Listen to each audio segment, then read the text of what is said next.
No quadro Ação e Educação de hoje, desafios da educação na era digital. É com você, Luciana Ricardino.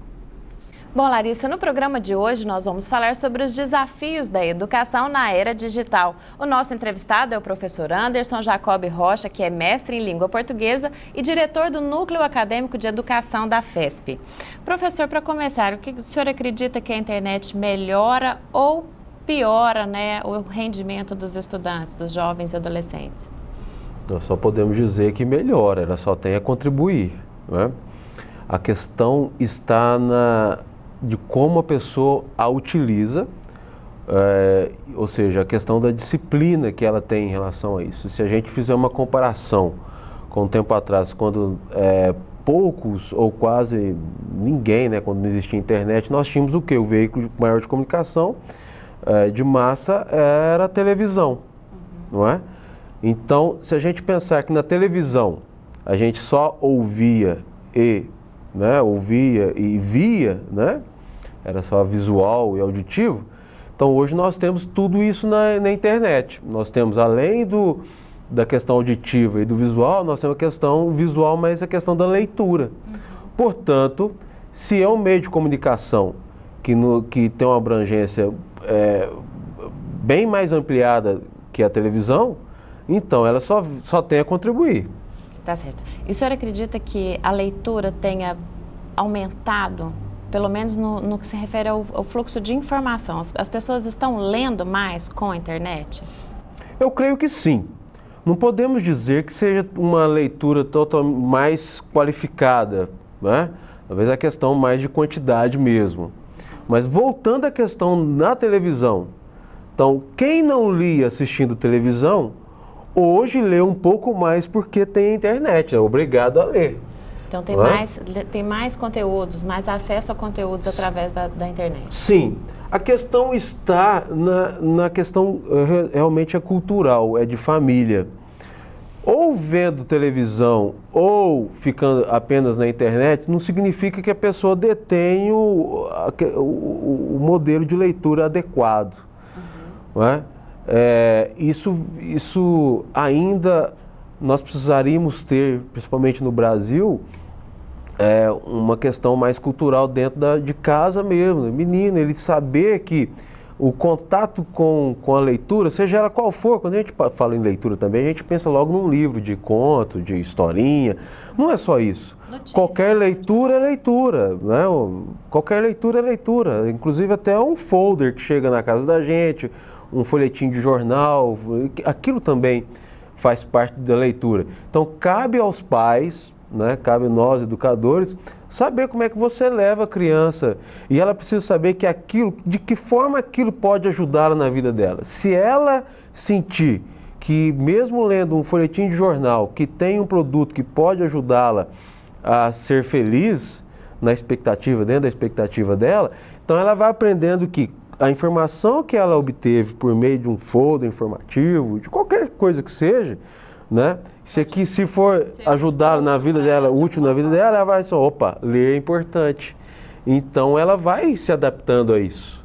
Então eu acho que está mais educação, né? Justamente está mais ligada à questão desse costume, né? Bom, então com relação às crianças e adolescentes que estão nessa fase de aprendizado, como os pais e, no caso, os educadores, os professores especificamente, devem agir para que esse acesso à informação tenha uma utilidade de aprendizagem, principalmente, né, no caso dos professores, né? Como lidar com toda essa informação que vem de todos os lados? Precisa fazer um filtro, né? A gente brinca muito na academia, que a gente vai à livraria, a gente fica doido, né?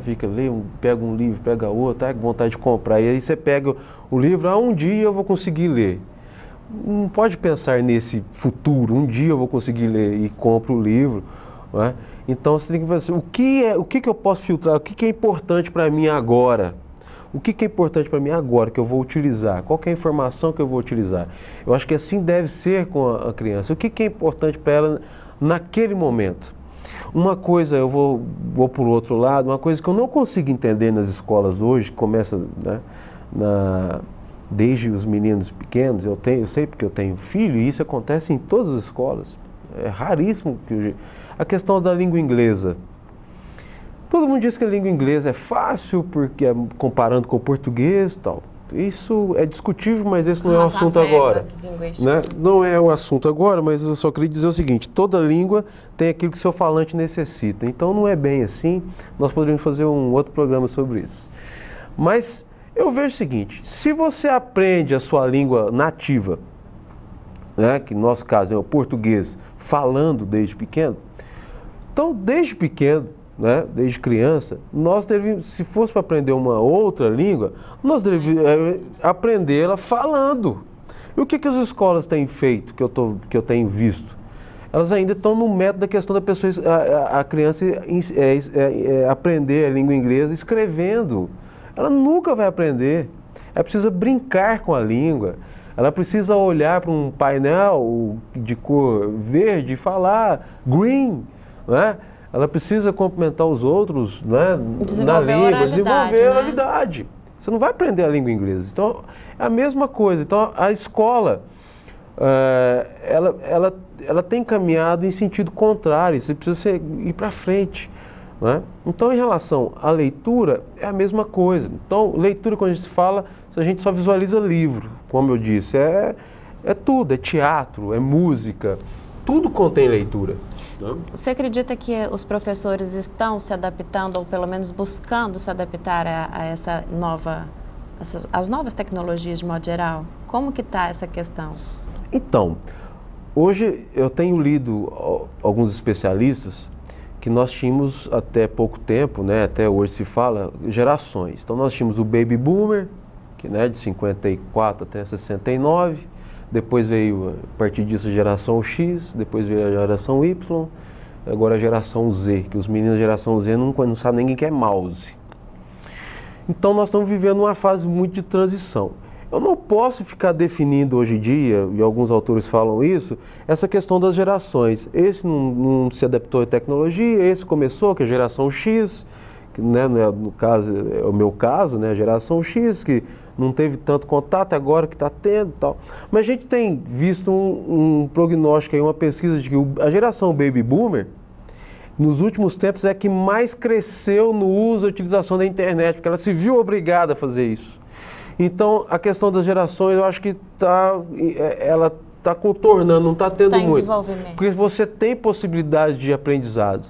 Então, hoje, o profissional, o professor, ele precisa estar atento, antenado a isso. Agora, como é que eu vou utilizar aquele espaço de sala de aula que eu tenho com as tecnologias que eu tenho? Hoje você fala uma coisa em sala de aula, está lá o menino no smartphone dele. O tempo todo. Todo. Ou se ele não está no Facebook, vamos ser mais positivo, mas ele está pesquisando aquilo que você falou. Então o professor precisa... aquele professor tradicional e que só ele sabia, isso acabou, não existe. O professor tem que ser um orientador. O que fazer com isso? Então a escola tem que propor atividades com que ele utilize essas... Envolvam as redes sociais, envolva as redes sociais, né? Monta um blog, um grupo, né? No Facebook, por exemplo. Então tem que ter adaptação. É difícil? Não é fácil, não. É difícil. Não é fácil. Mas é possível? É possível. O senhor estava falando agora há pouco com relação à oralidade, né, o desenvolvimento da oralidade como exemplo, a questão da língua portuguesa. Hoje nós vemos muito que o uso das redes sociais tem ocasionado a utilização de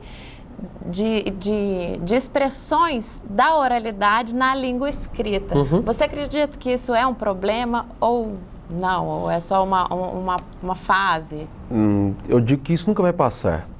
Essa questão da diminuição, da abreviatura das palavras, porque, como você bem disse, isso é questão, quando você conversa num chat, hoje utiliza-se muito o Facebook, né?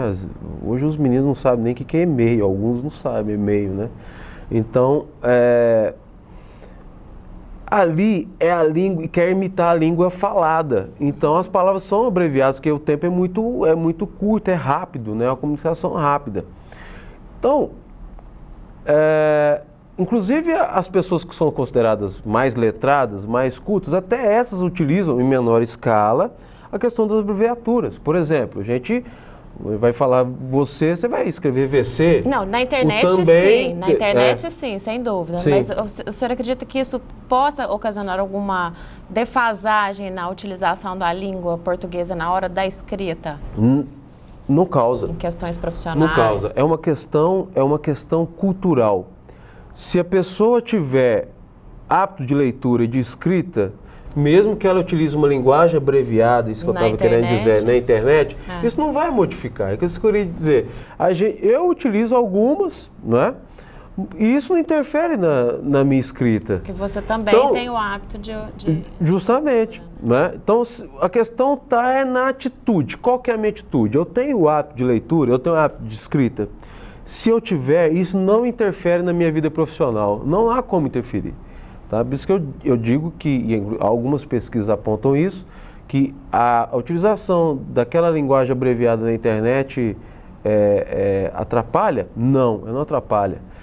Os pais têm um papel importante nesse momento de evitar que isso aconteça. Por exemplo, você está dizendo, né, você que já é um adulto, né, você já tem o hábito de leitura até, né, pela sua profissão, e isso não interfere porque você utiliza o internetês na ocasião, né, e mais na sua vida profissional não. Mas, por exemplo, uma criança que está em formação, qual é o papel dos pais para ajudar, né, a evitar que isso aconteça? Porque os professores já têm essa missão, né, por profissão, mas no caso dos pais, com relação a essa questão, inclusive como você disse, às vezes numa sala de aula o professor está falando, ele está lá com o smartphone, imagine nos outros ambientes, né, então, no horário de almoço, está conversando com os próprios pais, está lá no smartphone. Tem algum tipo de orientação que você daria para que os pais ajudassem a evitar, né, que isso realmente acontecesse, que não ocorresse uma defasagem nas outras ocasiões? A palavra de Porque ordem isso é um perigo, né? A palavra de ordem é e sempre foi, não é porque agora a internet, é disciplina. Os pais não podem ser tão permissivos que deixem o menino solto, faça o que quiser, e também não pode ser tão autoritário de querer tirar a tecnologia do menino. Isso não existe. Então, o menino, principalmente aquele que está na questão da fase do aprendizado da escrita, ele tem que treinar a escrever, então não vai aprender. É um processo, vamos usar uma palavrinha aqui, é chato, mas tem que ser a repetição é que vai fazer o menino aprender a escrever e a ler, a repetição. Não tem outro modo. Então precisa dosar, né? Eu vejo isso, eu tenho aprendido isso muito com meus filhos, né? Então, quando o meu menino começou, eu vi que ele estava exagerando no videogame, então eu dei uma brecada no videogame. A questão da utilização do tablet também, né? Então, tem um horário específico para aquilo, não é a hora que ele quer. Mas tem um horário específico, né? Tem uns dias específicos, né? Então, e a questão do dever escolar dele, ele tem que cumprir aquilo. Então, a questão é disciplina mesmo, não há outra possibilidade, né? Você precisa fazer com que o menino entenda o valor daquilo que está na frente dele ali, né? Então, você tem que explicar. Você vai esconder para ele que repetir as palavras, quando ele está lá no primeiro ano, né? Repetir as palavras, eu falo assim, realmente isso aqui não é muito agradável, mas tem que fazer, vai ter uma fase, vai ter um tempo que você não vai precisar fazer isso mais. Tá certo, professor Anderson, muito obrigada pela sua participação. Larissa, com você. O FESP em Ação fica por aqui. Se você quiser participar do nosso programa, ligue para o 3529-6069 e até o nosso próximo encontro.